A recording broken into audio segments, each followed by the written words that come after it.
Hi, நான் இன்றைக்கி ஓணம் ஸ்பெஷலில் காமிக்க போகிறது ஒரு பாவக்காய் கிச்சடி. பாவக்காவை நல்லா ஃப்ரை பண்ணி எடுத்து தான் நான் இந்த கிச்சடி செய்கிறது. இனி இதுக்கு என்னென்ன தேவைன்றது நம்ம பார்க்கலாம். பாவக்காய், ஒரு பாவக்காய் பாதி, தயிர் 100 மில்லி, துருவின தேங்காய் 1 கப்பு, சீரகம் தேவையான அளவுக்கு, உப்பு தேவையான அளவுக்கு, ஆயில் தேவையான அளவுக்கு, பச்சை மிளகாய் 2, கடுகு தேவையான அளவுக்கு, கறிவேப்பிலை தேவையான அளவுக்கு, காஞ்ச மிளகா தேவையான அளவுக்கு. இது எப்படி செய்கிறது நம்ம பார்க்கலாம். நான் ஒரு கடாயை சூடு பண்ண வச்சுருக்கிறேன். கடாய் சூடானதும் நான் அதில் கொஞ்சம் எண்ணெய் ஊற்ற போகிறேன். எண்ணெய் சூடானதும் மெலிசாக கட் பண்ணி வச்சுருக்கிற பாவக்காவை சேர்த்து கொடுத்து நல்லா ஃப்ரை பண்ணி எடுத்துடலாம்.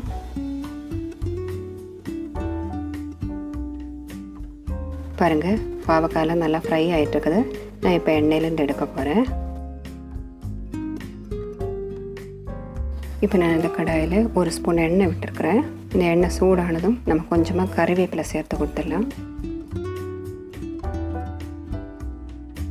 இப்போ நம்ம தேங்காய் அரைச்சி வச்சதை சேர்த்து கொடுத்துடலாம். நான் இந்த தேங்காயில் 2 பச்சை மிளகாவும் கொஞ்சமாக சீரகமும் சேர்த்து தான் அரைச்சி வச்சுருந்தேன். இந்த தேங்காய் அரைச்சது ஊற்றுனதெல்லாம் கொஞ்சம் கொதிச்சுட்டு இருக்குது. இப்போ நம்ம தேவையான அளவுக்கு உப்பு சேர்த்து கொடுத்துடலாம்.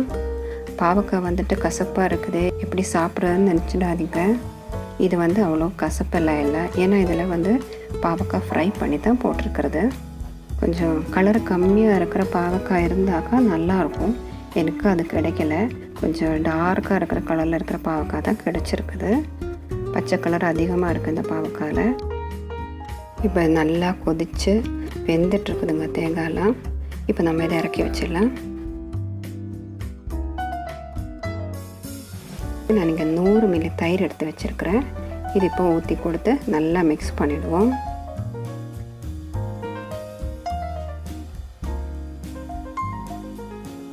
இப்போ நம்ம ஃப்ரை பண்ணி வச்சுருந்த பாவக்காவை சேர்த்து கொடுத்து மிக்ஸ் பண்ணிடலாங்க.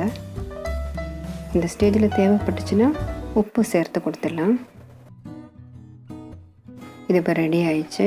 நம்ம இனி கொஞ்சமாக கடுகு கறிவேப்பிலை எல்லாம் தாளித்து இதில் ஊற்றிடலாம்.